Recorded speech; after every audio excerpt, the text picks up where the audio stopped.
बिस्मिल्लाहिर्रहमानिर्रहीम। नाज़रीन अस्सलाम वालेकुम, मैं हूँ इमरान वसीम। नाज़रीन, इस प्रोग्राम में बड़ी अहम खबरें आपके साथ हम शेयर करने जा रहे हैं। साबिक़ वज़ीर आज़म इमरान खान के लिए अच्छी खबरें भी हैं, बुरी खबरें भी हैं।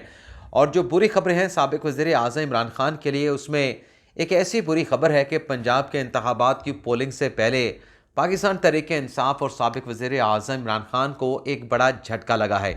ये भी आप नाज़रीन को बताएंगे कि एंकर इमरान रियाज़ खान, साबिक मेजर आदिल राजा और उसके साथ साथ खुद इमरान खान साहब कैसे बेनकाब हुए हैं और किन मामलात पे बेनकाब हुए हैं, ये तफसीलात भी आपके साथ हम शेयर करेंगे। लेकिन सबसे पहले हम बात करेंगे जो साबिक वज़ीर आज़म इमरान खान के लिए दो बुरी खबरें हैं, उनकी तफसीलात आपके साथ शेयर करेंगे। तो पंजाब के इंतखाबात में जो चेयरमैन PTI इमरान खान साहब को एक बड़ा झटका लगा है। 23 अप्रैल को पोलिंग होना है, लेकिन पोलिंग से पहले ये बुरी खबर पाकिस्तान तहरीक-ए-इंसाफ़ के लिए क्या है।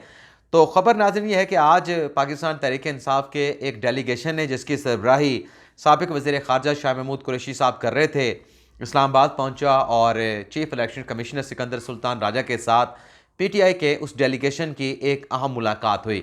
इस मुलाकात को मीडिया की जानिब से रिपोर्ट भी किया गया। मीडिया के नुमाइंदे भी वहाँ पर मौजूद थे, मीडिया के कैमरे भी वहाँ पर मौजूद थे।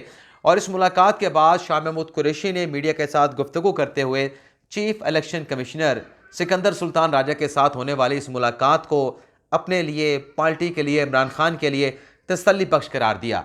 लेकिन आज इस मुलाकात की जो अंदरूनी कहानी सामने आई है, उससे ये पता चला है कि इस मुलाकात में जहाँ पंजाब और KPK के इंतखाबात पे बात हुई है, वहीं इस मुलाकात के दौरान शाह महमूद कुरैशी साहब ने सिकंदर सुल्तान राजा साहब से ये भी कहा कि हमारी आपसे ये दरख्वास्त है कि पंजाब और खैबर पख्तूनख्वा में जो इलेक्शन होना है, इसमें जो आपने आरोज़ हासिल करने हैं, वो आरोज़ की जो खिदमात हैं, वो आप ब्यूरोक्रेसी से लेने की बजाय अदलिया से आरोज़ हासिल करें। और यानी अदलिया की छतरी के नीचे, अदलिया के नीचे पंजाब और खैबर पख्तूनख्वा का ये सूबाई इलेक्शन आप करवाएं। तो chief election commissioner Sikandar Sultan Raja साहब ने शाह महमूद कुरैशी साहब की और उनके साथ जो डेलीगेशन के दीगर अरकान थे, उनकी इस बात को बड़ी तसल्ली के साथ सुना। और ये जो दरख्वास्त पेश की कि आरोज़ अदलिया से लिए जाएँ, यानी सेशन जजेस लिए जाएँ, एडिशनल एंड सेशन जज लिए जाएँ, तो इस पे सिकंदर सुल्तान राजा साहब ने कहा कि बल्कि उनसे माजरत की पाकिस्तान तहरीक-ए-इंसाफ़ से कि हमने आपकी दरख्वास्त से पहले लाहौर हाई कोर्ट को भी लिखा, हमने खैबर पख्तूनख्वा की जो पेशावर हाई कोर्ट है उसको भी लिखा, लेकिन अदालतों की जानिब से, लाहौर हाई कोर्ट की जानिब से इलेक्शन में आरोज़ की खिदमात देने से, यानी ये इलेक्शन अदलिया की छतरी के नीचे, अदलिया की निगरानी के नीचे करवाने के लिए मुतलका आरोज़ जुडिशल अफसरान देने से इनकार कर दिया गया। फिर स्ट्रेस किया गया शाह महमूद कुरैशी की जानिब से कि आप कोशिश करें कि आरोज़ जो है वो अदलिया से हासिल किए जाएँ। और फिर शाह महमूद कुरैशी ने इस बात के खदशे का इजहार भी किया कि अगर आरोज़ आप ब्यूरोक्रेसी से लेते हैं, तो उस पर जो इलेक्शन है उसकी शफाफियत के ऊपर और इलेक्शन के कंडक्ट का जो प्रोसेस है उसकी गैर जानिबदारी के ऊपर भी सवालात उठेंगे। तो सिकंदर सुल्तान राजा साहब ने कहा कि आपकी बातें बिल्कुल दुरुस्त हैं, लेकिन जब अदलिया आरो नहीं दे रही तो हम कर क्या सकते हैं। तो अब मजबूरी है कि हमने ये इलेक्शन जो ब्यूरोक्रेसी है, यानी जो पंजाब के ब्यूरोक्रेट्स हैं, उनकी निगरानी में कराना है, उनकी मावनत के साथ करवाना है। खैबर पख्तूनख्वा में भी यही सूरत हाल होगी। और chief election commissioner Sikandar Sultan Raja ने यह भी कहा शाह महमूद कुरैशी साहब और डेलीगेशन के दीगर अरकान से कि अगर हम इस वक्त कोशिश करते हैं कि आरोज़ अदलिया से हासिल किया जाए, तो इस सूरत में जो इलेक्शन की आपको जल्दी है, आप जल्द इलेक्शन करवाना चाहते हैं, तो इलेक्शन पंजाब और खैबर पख्तूनख्वा में ताख़ीर का शिकार भी हो सकते हैं। तो ये पंजाब और खैबर पख्तूनख्वा के इलेक्शन के हवाले से जो इमरान खान साहब चाह रहे थे कि आरोज़ जो है वो अदलिया से हासिल किए जाएँ, जुडिशल मजिस्ट्रेट हासिल किए जाएँ, उन्हें वहाँ पर RO की, डिप्टी RO की और असिस्टेंट RO की खिदमात उनके ज़िम्मे लगाई जाएँ। लेकिन सिकंदर सुल्तान राजा साहब ने उन्हें सारा जो पस मंज़र था इस मामले का उनके सामने पेश कर दिया कि जब हाई कोर्ट जुडिशल अफसरान देने के लिए तैयार नहीं, उन्होंने इनकार कर दिया है, तो फिर पंजाब और KPK का इलेक्शन जुडिशल अफसरान की निगरानी में या अदलिया की निगरानी में कैसे करवाया जा सकता है। इसके लिए हमें जो है वो ब्यूरोक्रेसी पर ही इन्हिसार करना होगा। तो ये एक बुरी खबर पाकिस्तान तहरीक-ए-इंसाफ़ के लिए। दूसरी खबर नाज़रीन चेयरमैन PTI इमरान खान साहब के लिए है कि कोयटा में जहां इमरान खान साहब के खिलाफ मुकदमा दर्ज हुआ, कोयटा के मजिस्ट्रेट ने इमरान खान साहब के नाकाबिले ज़मानत अरेस्ट वारंट जारी कर दिए हैं और यह हुक्म दिया है कि इमरान खान को गिरफ्तार करके उनकी अदालत के सामने पेश किया जाए। तो ये एक दूसरी बुरी खबर चेयरमैन PTI इमरान खान साहब के लिए। अब एंकर इमरान रियाज़ खान और साबिक मेजर आदिल राजा कैसे बेनकाब हुए हैं और वो तो चले बेनकाब हुए, लेकिन चेयरमैन पीटीआई इमरान खान साहब इस मामले में जिसका ताल्लुक एंकर इमरान रियाज खान से है, आदिल राजा से है, इमरान खान साहब कैसे बेनकाब हुए हैं, इस पर भी आप नाज़रीन के साथ कुछ चीज़ें आपके साथ शेयर करेंगे, आपको दिखाएंगे। सबसे पहले तो नाज़रीन बात कर लेते हैं आदिल राजा साहब की, या इमरान रियाज खान का साहब की चलें बात कर लेते हैं। इमरान रियाज खान ने नाज़रीन कल एक स्क्रीन शॉट शेयर किया। अभी अपने आप को इन्वेस्टिगेटिव सहाफ़ी कहलवाते हैं, बड़े सहाफ़ी कहलाते हैं, एंकर भी हैं। इन्होंने कल एक स्क्रीन शॉट की शेयर किया जो कल वहाँ पे तसादम हुआ पुलिस का या पंजाब हुकूमत का कह लें, लाहौर की इंतज़ामिया के कह लें, जो रैली पाकिस्तान तहरीक इंसाफ निकालने जा रही थी, तो उसमें एक तस्वीर शेयर की और ऊपर इन्होंने लिखा कि गद्दारों पर तशद्दुद का सिलसिला जारी। ये जो दरमियान में साहब मौजूद हैं, बारिश हैं, सफ़ेद कपड़ों में हैं, आप देख सकते हैं। ये 2019 की तस्वीर है, जून 2019 में, जब पंजाब में भी इमरान खान साहब की हुकूमत थी, जब खैबर पख्तूनख्वा में इमरान खान साहब की हुकूमत थी, मरकज़ में इमरान खान साहब की हुकूमत थी। ये तब की तस्वीर है जब इमरान खान के दौरे हुकूमत में प्रोटेस्ट हुआ और पुलिस ने उनकी हुकूमतों के ईमा के ऊपर, हुक्म के ऊपर ये सारा लाठी चार्ज किया, तशद्दुद किया मुजाहिरीन के ऊपर, और वो खूनो खून हो गए और उनके कपड़ों के ऊपर सारा खून नज़र आ रहा है। लेकिन ये तस्वीर जो है इमरान रियाज खान ने शेयर की और ये कहा कि देखें ये पीटीआई का बंदा है और उसके ऊपर तशद्दुद किया जा रहा है। तो ये एक गलत तस्वीर अपने आप को इन्वेस्टिगेटिव सहाफ़ी कहलवाने वाले इमरान रियाज खान ने शेयर की। अच्छा, इनकी क्रेडिबिलिटी ये है कि अभी चंद रोज़ पहले एक नया प्रोपोगंडा शुरू किया गया कि इलेक्शन को इल्तवा में डालने के लिए, इमरान खान पे कत्ल का एक नया मुकदमा दर्ज कराने के लिए हो सकता है एक साजिश तैयार की गई है कि राना सनाउल्लाह को कत्ल करवा दिया जाए और इसका जो इल्ज़ाम है वो इमरान खान पे लगा दिया जाएगा। ये खबर पहले मोहित पीरज़ादा साहब ने दी, उसके बाद इसी खबर को फिर कोट कर रहे हैं इमरान रियाज खान, और वो कह रहे हैं, इमरान रियाज खान अपने वीलॉग में कह रहे हैं कि ये खबर मोहित पीरज़ादा साहब की है। चले, मोहित पीरज़ादा साहब की खबर सही है, गलत है, लेकिन आप किस बात के इन्वेस्टिगेटिव सहाफ़ी होने का दावा करते हैं और ये आप लक़ब लेके कहते हैं कि मैं सहाफ़ी हूँ, इतना अरसा मुझे सहाफ़त करते हो गए हैं।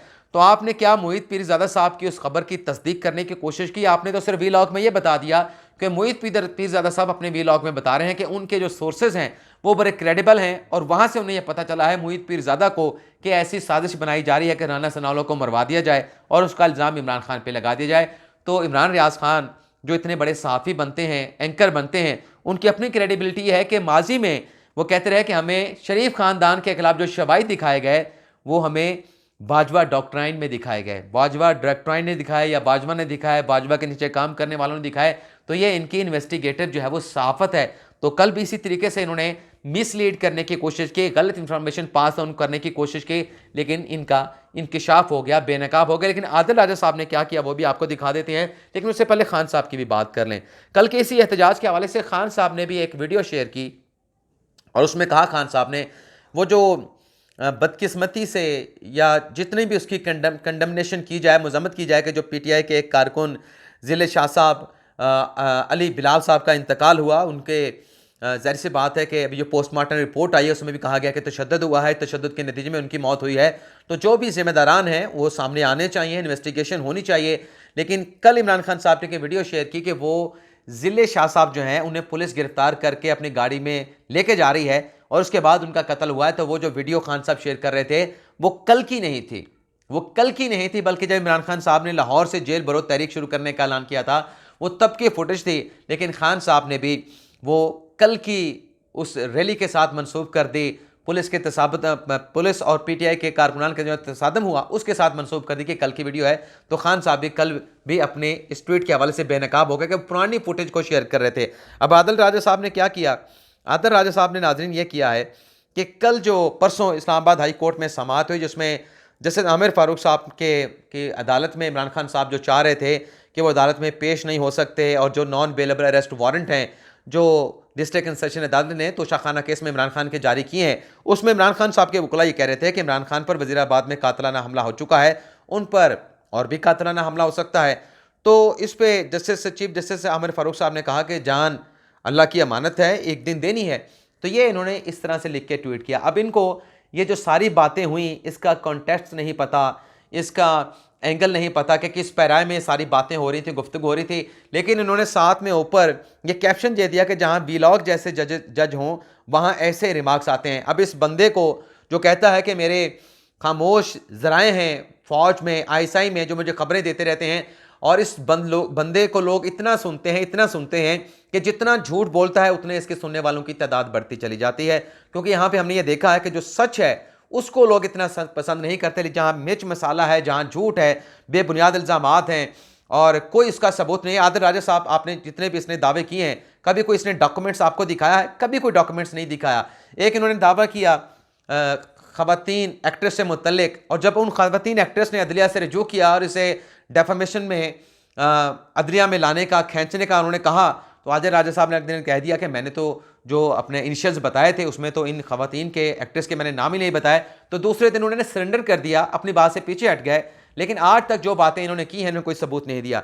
अब ये जो बात कह रहे हैं कि इमरान खान साहब के वकील बाकी ये बात कर रहे थे कि इमरान खान पे कातलाना हमला हो चुका वज़ीराबाद में, उन्हें सिक्योरिटी थ्रेट है, आगे चल कर भी उनके ऊपर कातलाना हमला हो सकता है, ऐसे थ्रेट्स मौजूद हैं। तो जैसे आमिर फारूक साहब ने उनसे ये कहा था कि आप बिल्कुल ठीक कह रहे हैं, उनकी बातों को निगेट नहीं किया, उसे रद्द नहीं किया। आमिर फारूक साहब ने कहा कि सिक्योरिटी थ्रेट हमें भी हैं, इस्लामाबाद के आईजी हमें भी आके कहते हैं कि आपको सिक्योरिटी थ्रेट है और सिक्योरिटी थ्रेट बढ़ गए हैं, आप सिक्योरिटी बढ़ा लें। तो आमिर फारूक साहब ने कहा था कि इन सिक्योरिटी थ्रेट की मौजूदगी में क्या हम अदालतों में आना छोड़ दें, हम केसेस को सुनना छोड़ दें कि हमें सिक्योरिटी थ्रेट है, हम घरों पे बैठे रहें, हम अदालतों में नहीं जाएंगे, साइलिन के केसेस नहीं सुनेंगे। और फिर तहरीरी फैसले में भी आमिर फारूक साहब ने लिखा कि सबसे बड़ा जो सिक्योरिटी थ्रेट है वो पाकिस्तान के हर आम शहरी को है, और वह है दहशतगर्दी का नासूर। तो दहशतगर्दी की लहर है, उसके नतीजे में कहीं भी कोई ऐसा दहशतगर्दी का वाक़या हो सकता है। तो जब हर शहरी ख़तरे में है दहशतगर्दी की इस लहर की वजह से, तो क्या इस ख़तरे की बुनियाद के ऊपर जो हमारे अमूर हैं, चाहे वो हुकूमती अमूर हैं, चाहे अदालती अमूर हैं, चाहे वो डिफेंस के अमूर हैं, चाहे हमारी निजी ज़िंदगी के मामलात हैं, निजी ज़िंदगी के अमूर हैं, क्या उन्हें होल्ड कर दिया जाए, रोक दिया जाए, सब घरों पे बैठ जाएं और मुल्क के जो निज़ाम हुकूमत है वो तमाम का तमाम जो है उसे बंद कर दिया जाए और हम आगे ना बढ़ें? तो ये उन्होंने सवाल उठाया। लेकिन आदिल राजा साहब जो हैं, जो बड़े सोर्सेज की दावे करते हैं कि फ़ौज में मेरे खामोश सोर्सेज वहाँ पे मौजूद हैं, उसने ये कह दिया। अभी चंद रोज़ पहले इन्होंने दावा किया था कि जनाब आसिम मुनीर ने इमरान खान के कत्ल का नया प्लान मंजूर कर दिया है, लोगों को दिखाने के लिए DGI को शायद तब्दील कर दिया जाए, मगर major general Faisal Naseer, dirty Harry और उसकी टीम काम करती रहेगी। अब इस बंदे से, आदिल राजा से बंदा ये पूछे, अब आप नया एक ट्वीट करें जिसमें आप ये कह रहे हैं कि ज़राए के मुताबिक प्लान पकड़े जाने पर सीनियर अफसरान के आर्मी चीफ से शदीद एहतजाज, यानी एक ऐसा प्लान कि एक बड़ी सियासी जमात के बड़े लीडर के, मकबूल लीडर को कत्ल किया जा रहा है, लेकिन वो प्लान जो है वो सीनियर अफसरान के साथ आर्मी चीफ आसिम मुनीर साहब शेयर भी कर रहे हैं। ऐसा हो सकता है? ऐसा पॉसिबल नहीं।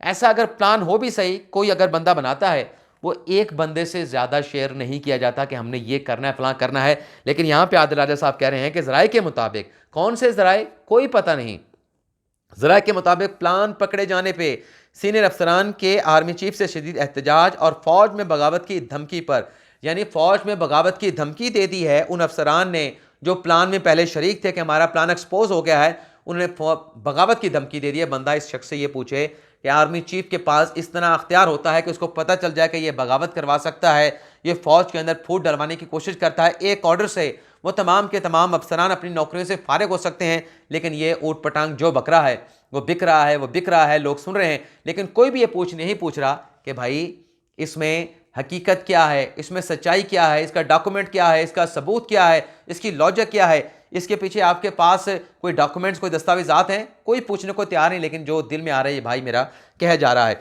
आगे कहते हैं कि फ़ौज में बगावत की धमकी पर एस्टेब्लिशमेंट ने सदर मुमलिकत आरिफ अलवी के ज़रिए इमरान खान के पास उनके कत्ल के प्लान से लाताल्लुक़ का पैगाम भेजा। यानी फिर बाजबस अपना आसिम मुनीर साहब ने सदर मुमलिकत को कहा कि इमरान खान को जाके पैगाम दें कि इस कत्ल के मनसूबे से हमारा कोई ताल्लुक़ नहीं, हम लाताल्लुक़ हैं। और तमाम तर इल्ज़ाम जो है वो PDM हुकूमत पर डाल दिया कि PDM हुकूमत इमरान खान साहब को, यानी PDM की हुकूमत जो है, आदिल राजा साहब कह रहे हैं कि इमरान खान को कत्ल का प्लान कर रही है, कोई नया मनसूबा बनाया जा रहा है। आप देख लें, जो दिल में आता है कहा जा रहा है, लेकिन कोई सबूत नहीं, कोई पूछने वाला नहीं। अब आदिल राजा के ऊपर मैं ये इल्ज़ाम लगा दूं कि इसराइल का एजेंट है, ये भारत का एजेंट है। वैसे इसकी जो बातें हैं ये वो सर्विसेज दे रहा है जो इंडियन रॉ एजेंसी को, जो इसराइल की मुसाद एजेंसियों को चाहिए होती हैं गद्दारों से। मैं नहीं कह रहा कि आदिल राजा साहब ऐसे होंगे, लेकिन जिस किस्म की खिदमात उन्हें चाहिए होती, ये उस किस्म की खिदमात चाहते हुए ना चाहते हुए, इरादतन गैर इरादतन जो है, वो आदिल राजा साहब जो कि पाक फौज के साबिक मेजर हैं, उसी किस्म का ये काम कर रहे हैं जिस तरह का उन्हें चाहिए होता है। आगे चल के आदिल राजा साहब ये कह रहे हैं कि रिटायर अफसरान से भी आर्मी चीफ के हक में बयानबाजी का बोल रही हैं। खामोश मुजाहिदों ने आर्मी चीफ को इमरान खान को कुछ होने की सूरत में सख्त नताइज भुगतने के लिए तैयार रहने का भी कह दिया है। मजीद तफसीलात वी लॉग में। अब ये जनाब जो कह रहे हैं ठीक है, लोग एतबार कर रहे हैं क्योंकि हमने ये देखा है, क्योंकि हमें लिफाफा भी कहते हैं कि हम ये लिफाफा हैं। चले हम ये लिफाफा हैं, हम झूठ बोलते हैं, क्या हमारा झूठ बोलना इतना बिकता है? या जो झूठ बोलते हैं या जो प्रोपोगंडा करते हैं, जो कहते हैं कि 5 माह के अंदर हम एक बंगला, 2 माह के अंदर एक बंगला 5 करोड़ का 10 करोड़ का खरीद लेते हैं, उनका वो सब प्रोपोगंडा कर भी मैंने एंकर इमरान रियाज खान का जिक्र किया आपके सामने है। उनका भी कोई सर पैर नहीं होता, कोई उनकी खबर उनके पास होती नहीं, लेकिन ठीक है जो बिक रहा है। अब जाते जाते एक और चीज़ भी आपके साथ शेयर कर लें, इमरान खान साहब के लिए अच्छी खबरें भी आपके साथ शेयर कर लें। एक अच्छी खबर यह है कि लाहौर हाई कोर्ट ने जब इमरान खान साहब पे पाबंदी लगाई थी, पैमरा का नोटिफिकेशन सस्पेंड कर दिया और 13 मार्च तक इस केस की समाअत को मुलतवी कर दिया और मामला लार्जर बेंच के लिए चीफ जस्टिस को भिजवा दिया गया है। दूसरी खबर, खातून जज को धमकाने का जो मुकदमा था उसमें इमरान खान साहब की इस तरह की दरख्वास्त को एक्सेप्ट कर लिया गया है। 13 मार्च तक इस केस को मुलतवी कर दिया गया, यानी 13 मार्च को इमरान खान साहब को पेश होने का कहा गया है। और लाहौर हाई कोर्ट में एक और अहम केस की समाअत हुई, जिसमें वो क्या मुकदमा था लाहौर हाई कोर्ट ने, हाँ इस्लामाबाद हाई कोर्ट में जो इक़दाम कत्ल का मोहसिन शाहनवाज रांझा का मुकदमा था, इमरान खान साहब की ज़मानत मनसूख हुई थी, उसमें इस्लामाबाद हाई कोर्ट ने इमरान खान साहब को शामिल तफ्तीश होने का कह दिया है। और साथ में अदालत ने यह भी कहा है कि इमरान खान अगर शामिल तफ्तीश नहीं होते तो कानून अपना रास्ता खुद बनाएगा, यानी इमरान खान साहब को इश्तिहारी करार देने की कार्रवाई शुरू हो सकती है अगर वो शामिल तफ्तीश नहीं होते। और 21 मार्च तक इमरान खान साहब की जो ज़मानत है वो भी दे दी गई है। और ATC अदालत में भी इमरान खान के खिलाफ मुकदमे की समाअत थी, उसे भी 13 मार्च तक जो है वो मुलतवी करते हुए 13 मार्च को इमरान खान साहब को तलब कर लिया है। तो 13 मार्च को इमरान खान साहब की कुछ 3 से 4 पेशियां जो है इस्लामाबाद की अदालतों में होने वाली हैं। एक तोशा खाना की अदालत में, एक ATC की अदालत में, एक खातून जज को धमकाने की अदालत में और एक आध और भी कोई अदालत निकल आएगी। तो ये कुछ खुशखबरियाँ भी इमरान खान साहब के लिए जहाँ उन्हें रिलीफ मिला है। इसके अलावा इमरान खान साहब ने आर्मी चीफ पर झूठ बोलने का इल्ज़ाम भी लगा दिया है। अब ये झूठ इमरान खान साहब क्या मनसूब कर रहे हैं army chief general Asim Munir Shah साहब के साथ? इमरान खान साहब ने BBC को बरतानवी मीडिया का इंटरव्यू दिया, जिसमें खान साहब ने कहा कि मुझे इस्टेब्लिशमेंट की ज़रूरत नहीं, कभी आर्मी चीफ से मुलाकात का नहीं कहा। अब ये खान साहब का कोई 180 डिग्री का एक नया यू टर्न है और इसे आप एक ग्रेटेस्ट यू टर्न भी कह सकते हैं। चंद रोज़ पहले खान साहब ये कह रहे थे कि मैं तो आर्मी चीफ के साथ बात करना चाहता हूँ, मिलना चाहता हूँ, लेकिन आर्मी चीफ मेरे साथ बात नहीं करते, वो मुझे अपना दुश्मन समझते हैं, तो ऐसी सूरत में मैं क्या करूँ? यानी बेबसी का खान साहब इजहार कर रहे थे। लेकिन आज खान साहब ये कह रहे हैं कि मैंने कभी आर्मी चीफ से मुलाकात का नहीं कहा। खुद अपनी ज़ुबान से 2 दिन पहले कुछ कह रहे थे, मिलना चाहता हूँ, वो मुझे अपना दुश्मन समझते हैं, बात करना चाहता हूँ, लेकिन अब खान साहब कहते हैं कि मैंने कभी मुलाकात के लिए नहीं कहा। और फिर खान साहब ने जो एक और उनका यू टर्न आप चले ले लें, एक ब्लंडर चले उसको कह लें। खान साहब ने कहा कि, माफ़ कीजिएगा नाजरीन, खान साहब अदालतों में ये कह रहे हैं कि सिक्योरिटी थ्रेट है, मैं अदालतों में पेश नहीं हो सकता। लेकिन अब खान साहब जो हैं वो कह रहे हैं कि मैं सड़कों पे निकलूँगा, कैंपेन चलाऊँगा, तो अदालतों में पेश होने के लिए खान साहब के लिए सिक्योरिटी थ्रेट है, जहाँ पर इतना एक्सपोजर नहीं होता, बंदा इतना एक्सपोज नहीं होता। लेकिन अवामी इज्तिमा में जलसे करने के लिए, इंतखाबी कैंपेन रन करने के लिए खान साहब को कोई सिक्योरिटी थ्रेट नहीं है। तो ये भी आप अंदाज़ा कर लें। और अदालतें ये बात मान भी रही हैं। मज़े की बात है, अदालतें में ये बात मानी जा रही है। लाहौर हाई कोर्ट ने आज वीडियो लिंक के ज़रिए पेश होने की जो दरख्वास्त थी उसे भी इब्तदाई तौर पर एक्सेप्ट कर लिया है और मुतलका फ़रीक़ैन को, जिनका वफाकी हुकूमत के साथ ताल्लुक़ है, जिनका सूबाई हुकूमत के साथ ताल्लुक़ है, उन्हें नोटिस भी कर दिया है। लेकिन सवाल यह है कि अगर इमरान खान साहब अदालतों में पेश होने के लिए सिक्योरिटी थ्रेट की बात करते हैं, तो क्या ये सिक्योरिटी थ्रेट अगर जलसा आम से खान साहब खिताब करेंगे, रैलियों में जाएंगे, वहाँ पर खान साहब को सिक्योरिटी थ्रेट नहीं है, तो ये लॉजिक तो हम पेश कर सकते हैं। लेकिन जब अदालत में खान साहब के वकला बात करते हैं कि नहीं सिक्योरिटी थ्रेट है, खान साहब को वीडियो लिंक के जरिए पेश होना चाहिए, तो अदालतें ये बात मान लेती हैं। लेकिन ये बात अगर प्रोसिक्यूटर कर रहा है, हुकूमत का वकील कर रहा है कि खान साहब रैलियों में जाते हैं, जलसों में जाते हैं, मीडिया पे आके गुफ्तगू करते हैं, वहाँ पे सिक्योरिटी थ्रेट नहीं होता था, लेकिन ये बात जो है वो नहीं मानी जाती, दूसरी बात मान ली जाती है। इजाज़त चाहते हैं। अल्लाह ताला हम सबका हामी नासिर और अपनी दुआओं में याद रखिएगा। अल्लाह।